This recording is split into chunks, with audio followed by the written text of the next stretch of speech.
Ladies and gentlemen, this is the world premiere of Hans Nichols of Axios on two-way. You're lucky to be here for this. Hans Nichols, one of the best reporters I know. I don't really know why he hasn't been on two-way before, probably because we have Mark Caputo on a lot because he's a crutch, let's be honest. Not as good as Hans, but a crutch. No, in any event, they're both excellent. And Hans will be here in a moment. Extraordinary photo op slash press conference at the White House today. We've seen these before at the cabinet meetings, where the president talks a ton, and with Elon not there, we talked in the morning meeting about who would speak a lot. The president spoke a lot. He took many questions. Secretary Rubio was there before his foreign trip, so he was sitting with the president. But we're just going to show, Hans and I are just going to Pat Summerall and John Madden our way through a bunch of sound bites. I believe history was made, and we're making history tonight with Hans's debut. But I believe history was made in the cabinet room today. I don't believe in a presidential photo op slash press conference has a president ever said bullshit twice in totally different contexts. I'm pretty sure. Hans is a bit of a historian, so he may have a different perspective on that. But we will be playing two unbleeped sound bites from the president calling bullshit. One has to do with a Russian dictator, I won't name him, and one has to do with a communist would-be mayor, won't name him either. I think that's who it was about, right? Anyway, yep. Hans and I are going to play a lot of sound bites and talk about them. I'll be Pat Summerall. He will be John Madden. News outside of what the president said at the White House, not very much. Some stuff with the New York City mayor's race, and as you probably saw, if you have a phone, you don't need to take your shoes off for TSA anymore. Something that I would guess, I don't mean to typecast you all, but I would guess many of you have pre-check, and so you haven't been taking your shoes off for half a decade or something. But that's not really other news. So anyway, we're going to play a lot of stuff about the president, and a lot of it's super interesting, got to say. And then after that, as per usual, we'll be taking your questions and looking forward to that. You won't believe how engaging Hans is. So here's your chance. If you're new to the platform or you're a regular and you're watching here on two-way, please raise your hand. We'd love to get you involved in the conversation before too long. If you, however, are watching on YouTube or on X, don't raise your hand and don't put smack in the chat. Hans is one of the original founders of the Peace, Love, and Understanding Caucus of the White House Press Corps. So he will be disappointed. He probably, because he's a techie, he probably be watching this program both on Zoom and YouTube. So he'll see the smack in the chat, and he's a very sensitive man, so he'll be upset. So don't do that. Don't put smack in the chat. So in just a moment, all the top news and Hans Nichols. But first, a word from our sponsor, Cozy Earth. Cozy Earth is our new sponsor, fresh for summer when things are warm. And that's what Cozy Earth is all about. The clothes are super comfortable, but they're particularly good in summertime, whether it's their sleepwear or their pants. I mentioned the pants last night. They're incredible. I gotta get more because I can't keep wearing the same pair when I travel. But their pants are great. Their shirts, everything. And if you buy the sleepwear, you get a 100-night sleep trial. Try them, see if you like them, see if they make you cool at night. If they do, keep them and get their extraordinary 10-year warranty on all the bedding products. If you want to return them, you can, but you will not. It'll be hassle-free if you decide to go that route. But whatever products of theirs you choose, you can be confident they are viscose made from bamboo. They are super cool and super comfortable, and they look great. I couldn't urge you more to buy them. And if you do, upgrade your summer now. Go to CozyEarth.com and use the code two-way, 40% off their best-selling sheets, pajamas, and more. And believe me, they'll know you use the code, so they'll recognize the power and influence I have over you. Sleep cooler, lounge lighter, stay cozy with Cozy Earth. All right, let's bring in the great Hans Nichols. I couldn't be more honored by his presence. And let's see if Hans has ever heard a two-way. That'll be our starting question for Hans. Where is he? I don't see him yet. Is he coming in? Here is Hans Nichols. There he is. Unmute. Hans Nichols, let's do some basics. Welcome. Thank you for making time. Have you heard of two-way? Have you heard of this platform? I have, as I've texted you, giving you video testimonial of my mother-in-law, who might be watching, who is a big two-way. She's not just a fan. She's like a disciple. So yes, thanks for having me. Well, honored to have you here, and really grateful to you. And you really are one of the best reporters I know. So I couldn't be more delighted to have you. Caputo's clearly better. I'm definitely behind Eisenstadt. Swan just has moves. Swan just has moves I don't have. He's just too charming. Those are three great reporters, but I would make you like Michael Jordan, and they're like Pippen and Lambeer. They're good. They have their roles, but anyway, grateful to be here. Thanks, you weren't at the White House today, were you? No, sorry for the background here. I'm here in what we call lovingly the pit, which is an overflow room on the House of Representatives sides. So I've spent the day on Capitol Hill. The Senate's in. Senator just got in. The House isn't. That's why this is empty. And what was going on up there today? Netanyahu was there. What else was going on? Yeah, well, there's the Netanyahu meeting. I mean, it's a fly-in day for the senators, and I think there's just a lot we have to ask them about, especially this Russia sanctions bill. Yeah. It's also just a chance to talk to sources, and to, when the Senate's in, you should be down here. So that's why I'm here. The president made a lot of news today on a range of topics: on Russia, on Jeffrey Epstein, on Texas, the Fed. But I think in every one of these clips we're going to show, there's text and subtext. A good German American like you is familiar with subtext. So I'm just going to play them, and you're going to tell me what you think. And let's start, since you mentioned it, with Russia. Number 5, please. Wall Street Journal headline: Putin feeds. Let me just read it here. Trump says Putin feeds U.S. bullshit. Apparently, in News Corp, you can't say bullshit in the headline about ending war in Ukraine. And this, of course, is I wouldn't say the final chapter, but it certainly continues the president's move towards supporting Ukraine and public denunciation of Putin, and continues the ongoing mystery we've dealt with for 10 years, which is what's up with Donald Trump and Vladimir Putin. Here he is using the B word, talking about Putin and Ukraine. Number 6, please. But that was a war that should have never happened, and a lot of people are dying, and it should end. And I don't know, we get a lot of bullshit thrown at us by Putin for you want to know the truth. He's very nice all the time, but it turns out to be meaningless. Do you want to sanction him? Lindsey Graham has a sanctions bill on Russia. Do you want him to move I'm looking at it, I'm looking. The Senate is passed a very, very tough sanctions bill. Yeah, I'm looking at it. And you'd sign that? It's an optional bill. It's totally at my option. They passed it totally at my option, and to terminate totally at my option. And I'm looking at it very strongly. Yesterday. First of all, Hans, is that true that the bill they're considering basically allows Trump to decide to turn them on and off? Yeah, but most sanctions are like that, right? Anytime you talk to anyone in Treasury on sanctions, they feel like they have the authority to turn up the heat as much as possible. The main question with sanctions is do you do secondary sanctions, which is to say go after the countries that are buying the things from Russia, which was always the debate about the oil question, right? You can do secondary sanctions, but then you're going to drive up the cost of oil, potentially cause a global recession. So that's always been the sort of the question with Russia, and how far do you go on sanctions? To me, it's a little, I don't want to say performative, but like the main question on Trump and Russia and Trump and Ukraine is how much aid is he going to release towards the Ukrainians? Now, if he's uncomfortable doing more of that, and there's this back and forth on the Patriot missiles, he can turn up the volume on sanctions, which, for lack of a better term, can be thought of as like going on offense, right?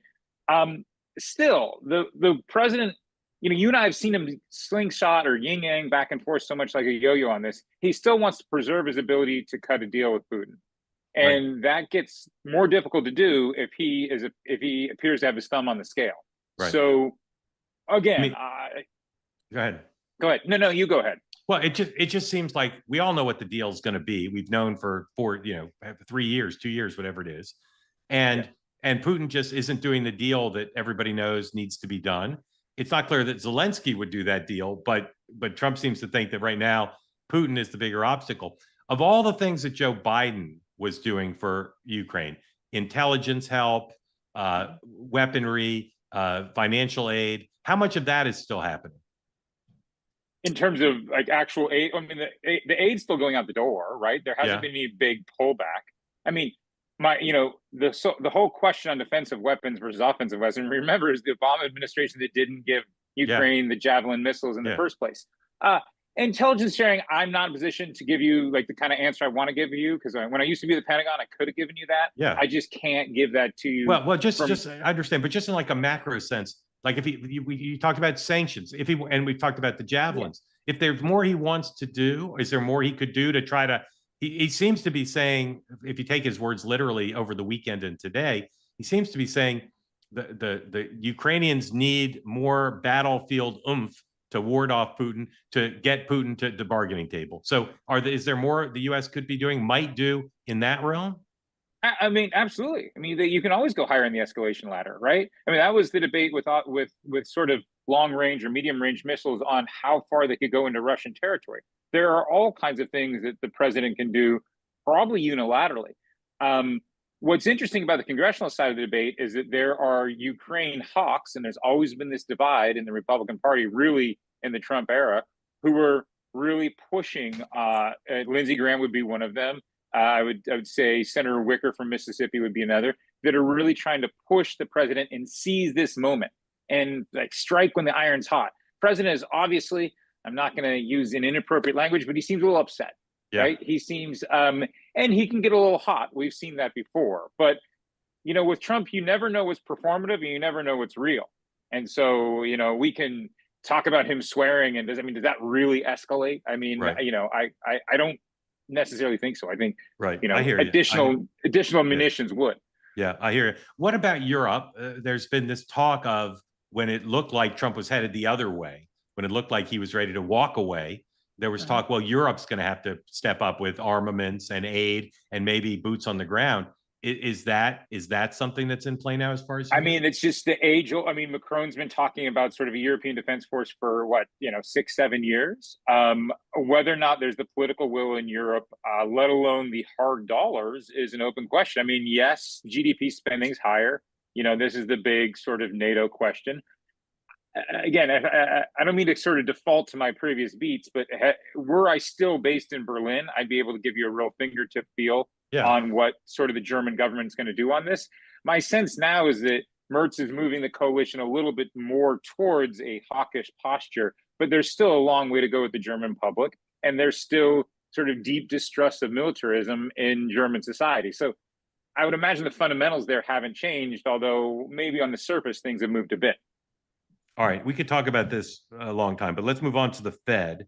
Again, the president took a lot of questions. He was asked about Powell and whether Republicans in the House are talking about investigating Powell for lying to Congress. And the president was asked how he felt about that. Here he is, number 7 on Jay Powell. He's terrible. I think, look, we're paying, I call him too late. T-O-O, too late. Like Too Tall Jones for the Dallas Cowboys, right? Too late. He's always late, but he wasn't late with Biden before the election. He was cutting him like crazy. It didn't help too much, did it? But he was cutting him like crazy before the election with Kamala and Biden. He was trying to get them in, I guess. I don't know. He was recommended by somebody that worked for me. I like you better. I think he's looking at Scott Bessent there. So a couple things on the Fed. First of all, what do you think the president's goal is now? Is he trying to get Powell to quit? Is he trying to just shift blame? Like, what's his actual play here by saying Powell's horrible, he should go? He's probably trying to bully him into lower rates, right? I mean, job-owning Fed chairs to get lower rates is this whole idea that never happens is really only a fiction of the last 5-6 presidents, right? I mean, Nixon clearly tried to do it. There's even a scene with Reagan where Reagan and Jim Baker, and Paul Volcker writes about this, where he says, the president is ordering you to cut rates. So, you know, it's just a thought experiment for everyone on this two-way. If the Fed cuts in July, which is their next rate meeting, which most people don't expect them to, but if they do you think Trump will dial back some of his criticism? I suspect yes, right? And so, but to the meta question, what does Trump want? Trump wants low interest rates and he wants to control the Fed. And the whole system of the Fed is that the president doesn't control it, because then markets will lose confidence in the Fed's sort of dual mandate and their ability to keep price pressures down and unemployment low. And Trump recognized this was that in March or April when he kind of gave that Sherman-esque statement where he said, I will not fire the Fed chair. Right. What's interesting to me about all the recent sort of ridicule and mockery from Trump towards Powell is that the market still seem to believe that April statement where he said he'll never fire him, even though he seems to be inching pretty close to it. Yeah. And it's not like he can reverse himself. You know, he's never boxed in by what he said. Right. Well, he's not. And I'm gonna go to something that Politico did that I was going to talk to Mark about, but equally excited to talk to you about. So I'm looking for that now. Just on the Fed. What do you know? Because this is the kind of thing you would think about, I think. about the prospect that Scott Bessent could simultaneously be Fed chair and Treasury Secretary. Is that, as we say in Germany, kosher? That would be tested by the courts. I don't know the answer. I mean, the Fed. What might it violate? You're right. I mean, you can't. We kind of had this with Senator Daines here, who wanted to be both a senator and envoy to China, and it seems like you can't serve in two branches of government. I don't know when you accept a commission for. I mean, is there ever? And don't come at me with like, if Elihu Root had two jobs or something like that. But like, I don't know if you can actually have. You can have multiple titles, as Marco Rubio has. Yes. Right. But the Fed exists in its own sort of like. Who would have standing to challenge that? If the Senate confirmed him, who would have standing? I don't know. I mean, any bank that doesn't like the regulation from the Fed, right. I don't know. Maybe. Right. I mean, how does he regulate banks, which is one of the core things the Fed does now under Dodd-Frank? Yeah. And then also make sure that they buy a bunch of bonds to keep interest rates low. I mean, it would just become, I don't, Elizabeth Warren sues. She finds standing some way. And what do you know about Bessent's interest in the job of Fed chair, leaving Treasury? Do you know anything about that? First rule of wanting to be Fed chair is never say you want to be a Fed chair, right? So, I mean, it's its own little fight club. There have been Treasury secretaries that have left to go be Fed, to be the chair of the Fed. I believe during the Carter administration, there was a Fed chair that left to go be Treasury secretary. I don't know which job holds more cachet. I don't know it seems like if you're a serious economist, well, Larry Summers had been Treasury Secretary, but really, really wanted Fed. Yeah. So I think for the serious economist, the Fed probably is a little bit more appealing. Yeah. But I don't know. Okay. So you mentioned this notion of wiggle room. Well, two things I generally shy away from are sports metaphors and watching the Sunday shows. But this Sunday I did because one thing I do shy towards is watching Scott Bessent on TV, because I like to watch like I'm a Wall Street bigwig and feel the vibes. So he was on one of the shows, and he said, he was asked about the president's criticism or previous criticism of the Fed chair, and he said, or maybe the host said, I can't remember now. One of the people said, there's two ways to work the ref. You can work the ref like Bobby Knight. And you work the ref like Dean Smith. I think they said Dean Smith, but somebody like that. And the president's working it like Bobby Knight. And as you said, if he cuts rates in July, it's going to look great. Scott Bessent is the master of not answering. He was asked about cutting rates. He said, well, the chair doesn't cut rates, the board does. Just like he was asked, as the president talked to Premier Xi of China, and he said, well, I'm not the White House switchboard operator, as if that was responsive. Very clever guy. Now, you mentioned this notion of the president can't take stuff back. I know you were saying that in the proper context. This is one of the silliest things I've ever read on Politico. I forget. Did you work at Politico? No. Well, I wrote a piece for John Harris. Yeah. Where we referenced the book you guys wrote. Yeah. And we did a story on Obama's years at Punahou. Okay. So this is very early Politico, but it was still written for them. The Politico, exactly. Very few people know that's the name, the original name. Anyway, the Politico. For a while, they were using both. The Politico wrote this today about President Trump and tariffs. And I find it so hilarious that the reporter would write it, or the editor would write it. This President Trump made clear today that there's no wiggle room for his new August 1 threat of hefty tariffs on 14 countries. He made clear there was no wiggle room. I mean, this is the stupidest thing I've ever seen, because he just wiggled from July to August, denied wiggling from July to August, and he can move it any way he wants, correct? Do you ever read the story about, the great Argentine writer Borges? When he was bored, he'd sit around and edit Shakespeare, and he'd get on a long flight. So let's edit that. Let's edit that in real time. I'll read it again. President Donald Trump made clear today that there's no wiggle room for his new August 1 threat of hefty tariffs. President Donald Trump boldly claimed to not do something he's done in the past, changing the position on tariffs. And which he's fully free to do again. Yeah, just put a cold. I mean, we can rewrite that lead right there. Yeah, I mean, give it a little, again. Yeah, but and this is the point I want you to weigh in on. We've been talking about this on this platform quite a bit. It seems to me that the markets are now, they've priced in the whole thing. They've priced in chickening out. They've priced in being bold. They've priced in threats. Nice talk. They're just going to adapt to it, with the possible exception of real world investment, which people keep saying people aren't going to make because there's too much uncertainty. So where are you on the markets, and where are you on the impact all this uncertainty has on the real market economy? Uncertainty is real. Management committees are sitting around waiting around whether or not they can eat the cost of tariffs or they should pass them through. I do think that is a real drag on the economy. You hear that from people who run businesses. On Wall Street and the market's general reaction to this, here's my take on markets. And I say this as a former Bloomberg reporter that had to be very attuned to markets.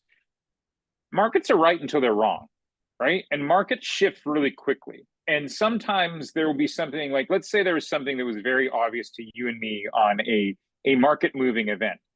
You and I could read that something, the president said something, or a certain senator had flipped on a spending bill.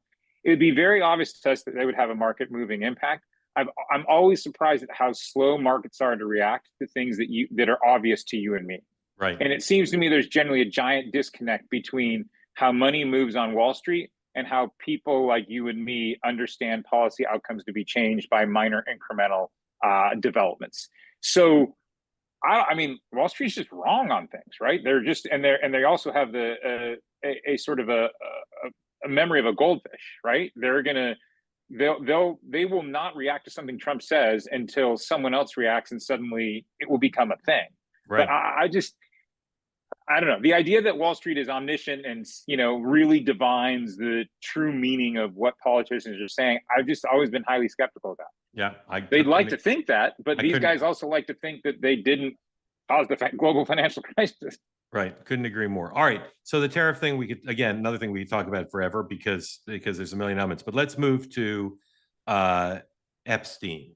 First, I want to ask you a question about the media that I know a bit about the media, the legacy media. I don't get the answer to this. It's an incredibly compelling story. What Jeffrey Epstein did, the monstrous behavior, the impact on children, his associations with at least 2 presidents of the United States that were pretty intimate, and the way it was handled by authorities in Florida, the fact that he was allowed to have this like weird house arrest thing, and then his trial, his incarceration rather, and then the circumstances of his death. This is all an incredible story, and yet even now, as it's much in the news online, it's not really being covered by a lot of the legacy media. Why is that? The conspiracy theorists would say they're protecting somebody or somebody's. It can't be because they don't think it's a big or interesting story. So why is it not all that much being covered now? You're probably going to be better on this because you're a better media critic than I am. I tend to think for mainstream media to really sink into something, and you remember this from your TV days, the first question is always, is there video?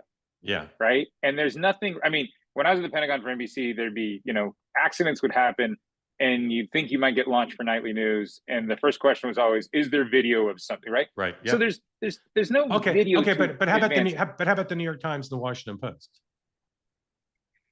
Don't have an answer for you.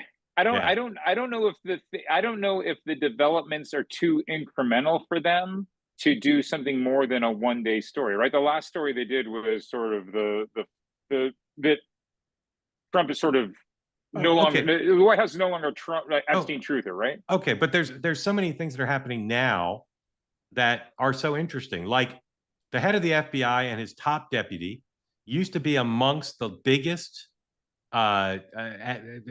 propagators of the conspiracy theories, and now they are putting their official credibility on the line to say nothing to see here. I'd like to know, like, what did they learn? Like, how do they feel about what they did before? That seems like an interesting story. Just that. Well, if you sit down with a long interview with Kash Patel, do you feel bad for fanning these flames now, right? I mean, in some ways they're going to be consumed by the house fires they started. Yeah. Right. Yeah. It's like they're kind of riding the tiger, and the thing with riding the tiger is you can't get off it. Right. So again, I don't know. Is that a sports metaphor? Is riding tiger the sports? More like only wildlife. On Sundays. Only if you ride a tiger while watching a Sunday show. Yeah. All right. If you want to get in this conversation, please raise your hand. Question for me and Hans. Coming up soon. So today, a reporter in this long-running photo op press conference had a question for the president, and then the reporter said, and then I've got a question for the attorney general. And the question for the attorney general was a series of questions about Epstein, one of which was, why is there 1 minute missing from the video ostensibly showing in an ironclad way that no one went into the cell? And her explanation for that was every night there's a 1 minute gap because of the way they record, and that they're going to release other nights that have the same 1 minute gap. I don't know that that will quiet the conspiracy theorists. And then she said what Caroline Levitt had said on her behalf previously, that when she said it's sitting on my desk right now, she was not referring to a client list, she was referring to the full file. But before she answered, the president of the United States, who some believe is acting a little squirrely about this whole thing, responded this way, stepping in uncharacteristically to some extent. Number 8, please. Sure. Your memo and release yesterday on Jeffrey Epstein, it left some lingering mysteries. One of the biggest ones is whether he ever worked for an American or foreign intelligence agency. The former labor secretary, who was Miami U.S. Attorney Alex Costa, he allegedly said that he did work for an intelligence agency. So could you resolve whether or not he did? And also, could you say why there was a minute missing from the jailhouse tape on the night of the Yeah, sure. If Hey, Pam, could I just interrupt for 1 second? Are you still talking about Jeffrey Epstein? This guy's been talked about for years. You're asking, we have Texas, we have this, we have all of the things. And are people still talking about this guy, this creep? That is unbelievable. Do you want to waste the time, and do you feel like answering? I don't mind answering. I mean, I can't believe you're asking a question on Epstein at a time like this, where we're having some of the greatest success and also tragedy with what happened in Texas. It just seems like a desecration, but you go ahead.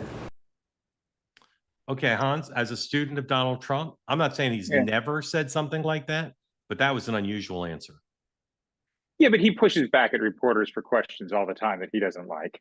Right. You know, but so they're usually things that reflect negatively on him. Right? When he pushes back, somebody wants to ask.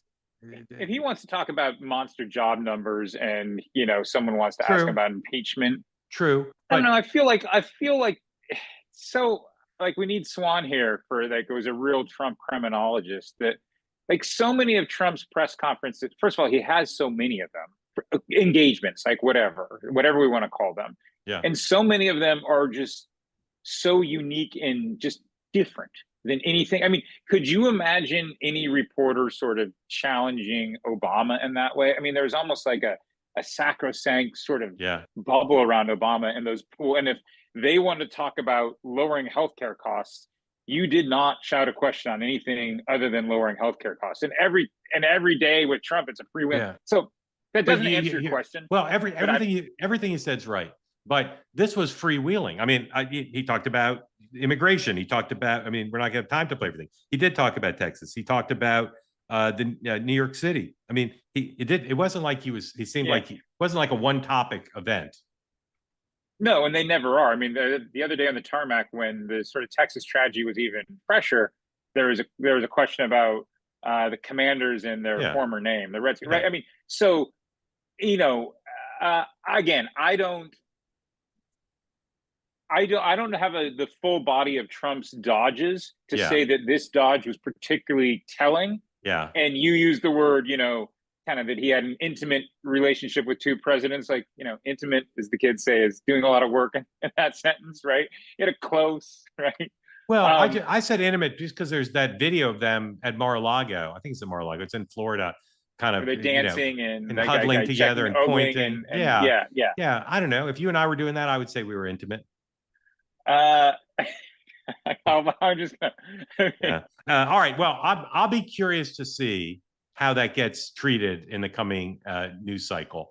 Because, but here's a question for you on Epstein, though. Yes, sir. Is there anything that will ever satisfy, and forgive me for using the word conspiracy theorist, but like, is there anything that could ever put this to rest? Yes, when his murderer is indicted, and when the men who were his co-conspirators and benefited from his conduct are indicted. That's so you're not being facetious on the murder, right? Well, I mean, look, I try I don't, to be again, I don't follow this closely. I try to be open-minded about it. I believe that the circumstances that allowed him to allegedly commit suicide, the conduct of the guards that night, it's just too perfect a storm. There's just too many things that happened regarding their conduct, and there were plenty of people who would want him dead. You know, it's not like he wants for potential people to murder him. So I would say I'm open-minded. I'm open-minded about it, but I'm certainly open to the notion that he did not commit suicide. And I think the press coverage since the day he died has been way too credulous, with the exception of the Wall Street Journal, which for a long time wrote not that he committed suicide, but that authorities have ruled that he's committed suicide. I just think people are way too credulous about it because, and I don't understand the report that they put out yesterday, because the minute gap, but also because there's not enough explanation of how he was allowed to be alone in that cell, why he didn't have a fellow prisoner in there, and why the guards that night were so derelict in their responsibility to monitor him. That's what I think. Well, thank you for that explanation, because I don't we all have limited bandwidth. You have more bandwidth than I do, but I really haven't. Yeah, that's more. You've taught me more about the facts of the case in the last 90 seconds than I have. If you look at what the guards did that night, it's stunning. All right, one more thing, and then we'll get to your questions. Please raise your hand if you'd like to be in the conversation. There's still this game of, I don't know, call it game of chicken or what it is, but Eric Adams is still trying to get Andrew Cuomo out of the race. Andrew Cuomo is trying to get Adams out of the race. More unions and business leaders would like Adams to be the candidate to stop Mamdani, but I have to say that there's no polling that suggests that Adams can beat him. So here is Eric Adams today in an interview with the Free Press, number 12, criticizing Mamdani. Mamdani and many of his supporters are proud democratic socialists. Yes. What do you think of democratic socialism as a set of policies for New York City at this time? Yeah, great question. And 70% of New Yorkers are not anti the term socialism. And many people don't really understand the term socialism and what it means. You know, I've been to Cuba, I've been to Venezuela, I've been to countries where socialism exists. I saw the empty shelves in the ration books in Cuba and what it means. So we're romanticizing the terminology, and it always sounds good, that, I'm a socialist. But when you dig into what it means, you understand. When you get stuff for free, someone is paying for it. Mm-hmm. And so that delivery worker who's giving us 12 hours. He's going all in on, he's the capitalist. Now, here's the president was asked today about the New York City mayor's race. And here's what he had to say. Number 10, please. He's a man who's not very capable, in my opinion, other than he's got a good line of bullshit. And he's convinced them to go with him. Now, as you know, Cuomo, who does have capability, is running, but he got knocked out, and now they're running as you have Eric Adams, the current mayor, you have Cuomo, and you have Curtis Lewa. And Curtis runs every 4 years. He seems to be a fixture on the running scale. But it's. I'm not getting involved. But I can tell you this. I used to say we will not ever be a socialist country, right? Well, I'll say it again. We're not going to have, if a communist gets elected to run New York, it can never be the same, but we have tremendous power at the White House to run places when we have to. So Hakeem Jeffries was moments ago on MSNBC with Ari Melber, and Ari was trying to get him to weigh in on the mayor's race, and Jeffries does not want to endorse, but he does not want to piss off the base. So he was so evasive that Ari said this, quote, "Respectfully, I see the pivot. You're good at this. That's how you got this job." So you still have Schumer and others, and Jeffries not wanting anywhere near the guy who's the favorite. Hans, there's probably another story. I'm certain it's a story you're not following as closely as I have because I live in New York. But what's your sense of what Trump's posture is towards this, and why this is a national story? Doesn't the why it's a national story? Just it's New York, isn't everything? Isn't New York the nation? I'm sorry, Mark. Did I miss that memo? We're not following the Kansas City mayor's We're a lot race. of the nation. We're a lot of the nation.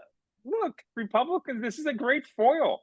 It helps Donald Trump to have Mamdani win. It helps Elise Stefanik in his governor's race. It helps the dozen or half a dozen, congressional candidates in the New York City suburbs. Like, they want to point to Mamdani and say, look at what's going to happen. So, is it three-dimensional chess? I don't know. Is Trump secretly hoping for Mamdani to win so he can run against him in the midterms? I don't know. But it certainly gives him an argument. Now, does he channel his inner Ford and say to New York City, drop dead? Yes, there are things he can do. But, in terms of, can Trump control? This is a question for you in the New York City.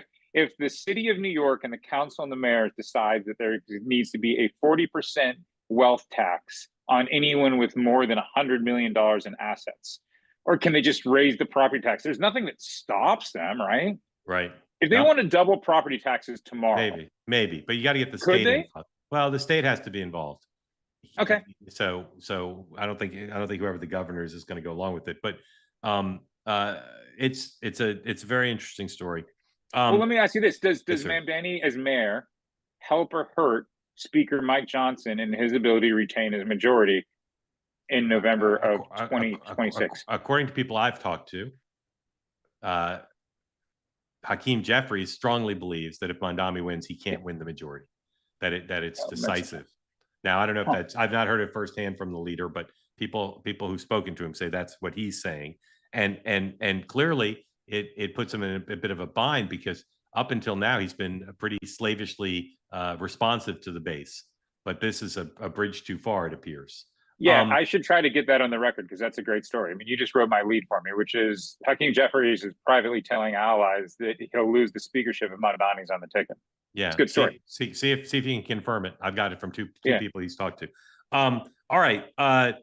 Lastly, let's see. You know what? Let's go to questions, because I wanted to talk about Texas, but let's go to questions. As you come in for Hans, tell folks where you are, what's on your mind. Joe, welcome in after you unmute. Hey, Mark and Hans, thank you for having me. Bridgewater, New Jersey, right down the road from Trump National. I used to work in Bedminster as well. But I thought, Hans, that was an excellent point around the fact that I think it really works in Trump's favor to have Mamdani, the mayor of New York. What are the optics? If you look at the optics of it all, you have the financial capital of maybe the world in New York with a communist mayor, right, or a socialist mayor. I think the impact of that works well for Republicans. And Mark, I think you had mentioned on a previous two-way that maybe the mayor of New York, though it's a very public position, it doesn't really have, or doesn't come with a lot of power. And maybe it comes with a lot of power in some areas, not in others. So, like, you don't control the subway, you don't control the schools, you can't raise taxes. The council's pretty powerful, but in terms of running the city and particularly security, very powerful. Have the largest police force in the country by far, both in absolute numbers and per capita. And it's one of those jobs where, to some extent, it is what you make of it. Michael Bloomberg and Rudy Giuliani were very powerful because they kind of demanded the power that's available to folks in that office. Hans, what about on the first point about New York City and its symbolism? Yeah, I don't know. Like, it could cut the other way, though, right? If it turns out that you can tax the wealthy more and still have a functioning city, isn't that a blueprint for the AOCs and the progressives to run in 2028? If the doom saying that many people like Eric Adams is predicting, like food lines and, it's like going to be Cuba levels of poverty, if that doesn't happen, could Mamdani potentially show the rest of the country that you can do democratic socialism in America, and New York will look a little bit like Brussels? Yeah, I don't know. If he cuts red tape, which is one of the things he says he's going to do for small business, and if he hires a great police commissioner or keeps the current commissioner who people like, and the city seems to be thriving in terms of quality of life for all 5 boroughs, I think he could be successful. And people have called me a communist for wishing him well and hoping he succeeds. I think he's going to win. I live in New York, and I think it's wrong to just demonize him and act like we hope he fails, because if he's the mayor, I hope he succeeds regardless of his ideology. Joe, thank you. Great questions. Appreciate it. Amber, welcome in. Tell folks who don't know where you are what's on your mind for Hans. I'm in the Indianapolis area. I have a rare opportunity without my kids in the car, so I'm driving. But okay, drive safely, and don't forget to pick them up later.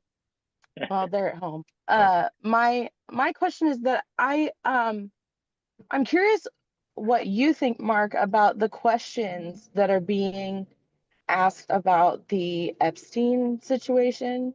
If there's not a list, then what is there? If how was he convicted? Why is Ghislaine in jail? Right. If they weren't trafficking to anyone, Yeah. is the charge that they were just trafficking to Epstein? No, I think it's a bit of a parlor game, or a word game rather.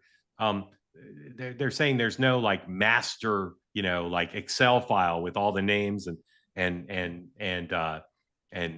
activities, but there's obviously men who flew on his plane and went to his island and came to his townhouse. And I mean, I've heard directly stories about people who Epstein tried to entice. So I think they're playing a bit of a game by saying there's no list, and that's not really the focus. And the focus should be on accountability. And now that the Justice Department, the FBI have shut this down, I'm not sure where that accountability is going to come from. I don't know if there are any civil suits pending. I know a lot of them have been settled.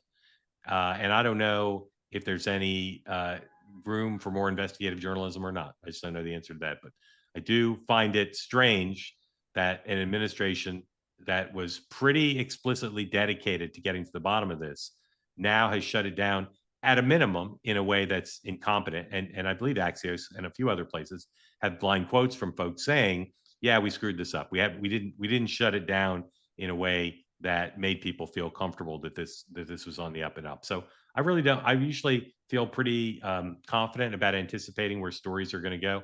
I do not know where this one's going to go. Fair enough. Thank you. Go ahead, Amber. Go ahead. I also had one other. I don't know like the history of it. Was Pam Bondi Attorney General when he was convicted, or was she after that? No, she was not. She was not U.S. Attorney General. Okay. Well, I mean, in Florida. In Florida. It's a good question. Michael is going to look that up while we talk, and we'll chime in and tell us. I don't think she was Attorney General of Florida when he was convicted. I don't believe she was, but Michael will look it up. Amber, thank you. Grateful to you. Jack, welcome in. Tell folks who don't know where you are what's on your mind for the great Hans Nichols. Antonio.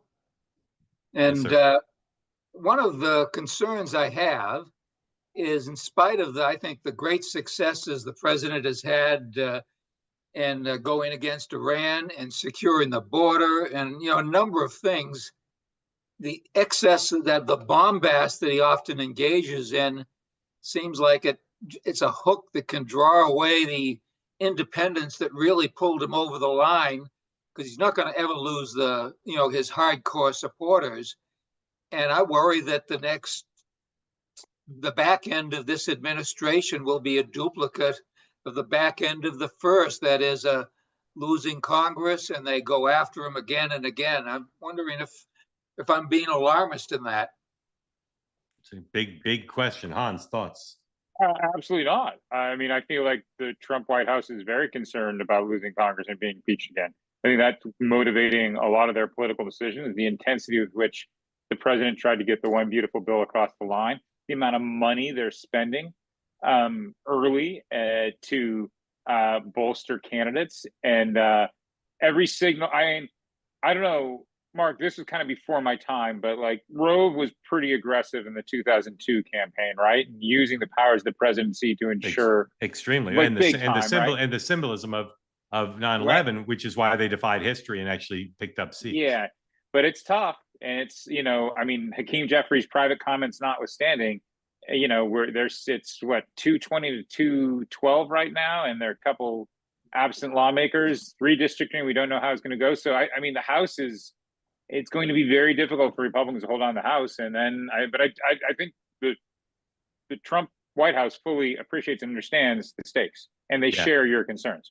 Yeah, Jack, they do. Hans is right. And I'll tell you 3 things they have going for them that might allow them to defy history. Not predicting they will, but 3 things. One is they're raising money. And I think last night on the show, people thought the Democrats would raise more, but I think they may raise more. They're really aggressively raising money. Number 2, we've never had a second term midterm, which is what this is, with a political operation as aggressive as this one. They are recruiting candidates. Most second term presidents, whether they have the majority at the time or not, just haven't been this aggressive. They have really strong people in the White House. They have strong people at the campaign committees. They're recruiting. They're helping hire staff. They're really aggressive. And then lastly, for all the focus on the president's poll numbers, which, are mixed and will always be because he's got a ceiling on his support, the Democratic brand is down to what John McCain would have called paid staff and close relatives. I mean, the Democratic brand is so unpopular now because Democrats aren't enthusiastic about the Democratic Party, and Republicans certainly aren't, and a lot of independents aren't. So I can't tell you this will be true next year, next November, but right now, I think the Democratic Party brand is weaker than either party's brand has been in a very long time. And so you can't discount that as a factor when the reasons the Democratic brand are so poor now may well be true next year. The things that are defining the Democratic brand, it's got them down to 18% or whatever it is. I don't know. They're going to change them between now and then, particularly when a lot of those things have to do with issues on which the likely next New York City mayor is on the wrong side of public opinion. So I don't think it's a foregone conclusion. And we're dealing with, I think, what will be the smallest number of competitive House seats maybe ever. We'll see if the map expands, but we're currently talking about 22, 28 seats max. And that small playing field means if Republicans execute in recruitment and fundraising and voter registration and get out the vote, that's another manifestation of the aggressive White House political operation. They're registering people to vote, just like they did in 2024. So again, not predicting they'll keep the majority, but I don't think it's a foregone conclusion that they'll lose it by any means. Jack, thank you. Grateful to you for coming on. All right, here we go. Jacqueline, welcome in. Tell folks who don't know where you are and what's on your mind for the legendary Hans Nichols. I'm in San Diego, and I just want to know, why are the Democrats still getting as many votes as the Republicans if their brand is as weak as ever, is the weakest that it's been in a long time? I just wanted clarification on that because that's interesting. Hans. Well, you look at the 2022 midterm, which Republicans widely are perceived to have underperformed when they should have, when there were all these predictions of a red wave, and they picked up 9 seats, I believe. I think an underreported fact on that midterm election is that Republican candidates actually got 3 million more votes than the Democrats did. So it's still a closely divided, it's still a closely divided country, tribal in many ways. I don't think Mark would disagree with that. So I don't think we're going to be, unless there is a major event that we're not foreseeing, which is to say a terrorist attack, a war, a massive recession. It seems to be me that we're going to be stuck in sort of a 48% posture where, 4 to 5%, and my numbers could be off slightly. So, on Mark's earlier answer, I would actually one up him. I think the majority, if the economy stays strong and there isn't nothing major happens, we're basically living in the environment we live in now. I could see the number of competitive House races be in the teens. And I could see just people winning or losing elections by a couple hundred votes. And that's what will determine the who has the gavel and the speakership. But it's going to take, it's like a rat snake eating a rat. It takes a long time for these things to sort of process their way through, but Trump's unpopular too. So yeah, that's true. Jacqueline, thank you. Grateful to you. Hans, let me ask you this. Who would you say is like an unsung star in this administration? Well, we talked about Besson. I don't think you'd say he's unsung. He's pretty sung. Yeah. Okay. So who's under the radar? I don't know. That's a good question. Is Rubio sung? I don't know. I mean, it's like who's not getting attention that should? I don't know the answer to that question, and I think it's just too. We're not going to do sports metaphors, but it's kind of like calling a game in the third inning. I don't know. Is Linda McMahon going to revolutionize education, and we're not giving her credit for it? Maybe. I don't know. Okay. Well, another thing that came up at the photo op press conference today was energy prices, and the president called on the what's Burgum's job, Interior Secretary and Energy Czar, right?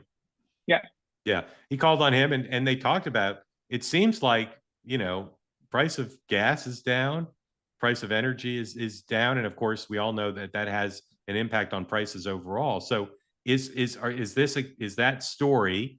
And they are promised more to come. Is that story a genuine story that they found a way to lower energy prices? I don't think we've seen all the effects of the policy changes that they want to make, which is to say, more rigs drilling, less regulation to increase energy production. Right now, the oil price seems to be primarily effective or an indicator of where the global economy is at, and it's a little bit lower. Right. On the margins, are there things that they can do? Sure, but if the true sort of oil and gas revolution that Trump has promised happens, it involves a lot of long-term CapEx investment. It involves a lot of permitting and a lot of building. And the lead time on that is going to be, months, if not a couple more years. And towards the end of the Trump second term, that's when you'll really see whether or not we have sort of energy supremacy, energy dominance, across the board. Do they have a chance to break what has been a bureaucratic and technological nightmare on building new nuclear plants? Yes, because the consensus on that has changed. You even saw Jennifer Granholm, who's energy secretary. Under Democrats, it seems like a lot of the energy policy comes out of the energy department. Under Republicans, at least this time, they're trying to do a little bit more an interior. It seems as though there's a bipartisan consensus that these small nuclear modular reactors will be required for the AI needs that the country is going to have. Right. And that it is no longer taboo in Democratic circles to be pro-nuclear. That makes it easier. You tell me how many commissioners are on FERC right now and what the FERC regulatory process is. I imagine Trump's going to make it easier. Yeah. John Kerry, 2004 Democratic nominee, was pretty pro-nuclear, but that was before Fukushima Daiichi, right? Yes, sir. And so desne. Yeah. And I saw the effects of that because I was living in Germany where Merkel turned off all the nuclear power. Right. And so Merkel turns off all the nuclear power, then tries to run an industrial economy on brown coal coming in from Poland, which only increased their carbon emissions. Man, that is the dirtiest stuff imaginable. Well, yeah, it's not good. It's not good for them. I don't know. I don't want to offend anyone that mines bauxite coal or but it's not great for your carbon emissions. Yeah. John, welcome in. Question for Hans after you tell everybody where you are. I'm in Sacramento, California, and the whole thing about how we've approached energy is now evolving in a good direction. And the example of Germany was a really bad example. I want to go back quickly to Russia and Ukraine, though, because I'm impressed in the reporting of the Institute for the Study of War, which is basically chronicling Putin's statement to all of the higher Russians who are talking about this, whose goals remain maximalist. And it seems like he's pushed that out in his society. And so I don't see an easy way for him to walk back from that. So if I look at that as accurate, and it seems to be sort of what you read in Foreign Affairs and the general press also, these maximalist statements, I don't know that there's a agreed upon end to the war, because what he basically wants is dismantling of Ukraine as a nation. And I don't know that Zelensky won't go for that. So I don't think the Europeans would be supportive of that. So I don't see an easy solution there. Yeah. So a question, is that issue going to still be relevant in the midterms in 28? I don't see a way to get that resolved quickly. Okay, great question. Hans, how long will this be with us? I'm not going to venture a guess on when that war is going to end. It doesn't seem like it will be a huge issue in the midterms. But rare that foreign policy decisions, unless it involves American boots on the ground, really impacts things. It could potentially divide the Republican Party, but I don't see the midterms being won or lost on what happens, in Ukraine. And what about 2028? Will the Democratic candidates be for a U.S. involvement in Ukraine, or is that going to be a debate within the Democratic I mean, Party? it's you and I, Mark, are probably constantly surprised at how eager previously dovish Democrats are to antagonize and poke the Russian bear. It's stunning to anyone that sort of came up. And so there doesn't seem to be any sanction or downside for Democratic politicians to want to escalate, with Russia. So great. John, thank you. One piece of news I want to ask you about before we finish up is Netanyahu, having had his meetings on the Hill, is either now or headed soon back to the White House for another meeting with the president. What do you have a sense of where this trip is headed regarding Iran, Gaza, Abraham 2? Like which of those is moving? Abraham 2 seems like a longer term goal, and you also need Senate ratification of that treaty. Don't want to hazard a guess on either Iran or Gaza. My colleague, have Barack Ravid on. He is undoubtedly the best reporter on that. He owns the beat. What does your mother-in-law like about two-way?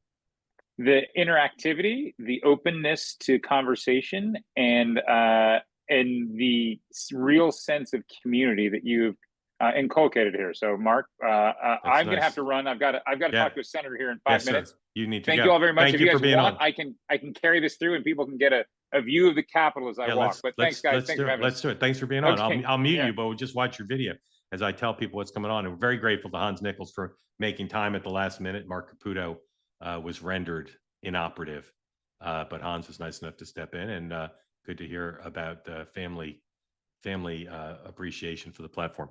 Coming up at 7:00 Eastern time on Two-Way, Michael Moynihan, the Moynihan Report. His guest, automotive entrepreneur Malcolm Bricklin. Please enjoy the Moynihan Report at 7. And then in 30 minutes or so, 7:30 Eastern time, I will be here with Dr. Patrick Soon-Shiong for Cancer Decoded, another episode. Again, our goal is to build authentic community around this important topic for so many American families. So our guest tonight is Callie Means, who is a special government employee and advisor to the White House and to the Secretary of Homeland Health and Human Services, Secretary Kennedy.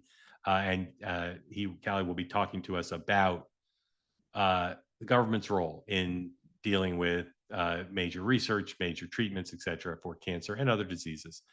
So join us, please, if your family is going through cancer now or has gone through cancer. If you've gone through cancer, love to have you be part of the community. You can watch live on YouTube or on demand on YouTube or X. And if you want to ask a question, be part of the conversation, please join through the Two-Way platform.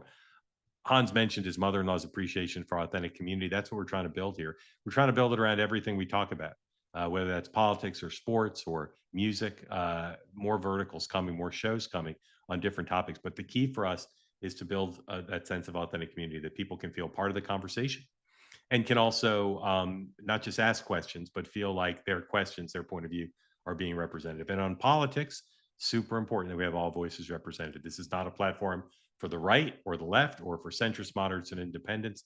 On our political coverage, it's a platform for everyone. So please, I'll see you in 30 minutes. And the latest episode of my program on the Megyn Kelly Network, Next Up, is now available on YouTube and on podcast platforms, Apple and Spotify.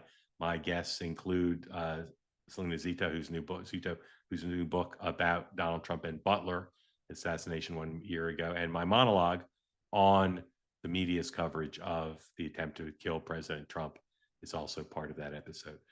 Thank you for joining. I'll see you in 30 minutes on Cancer Decoded.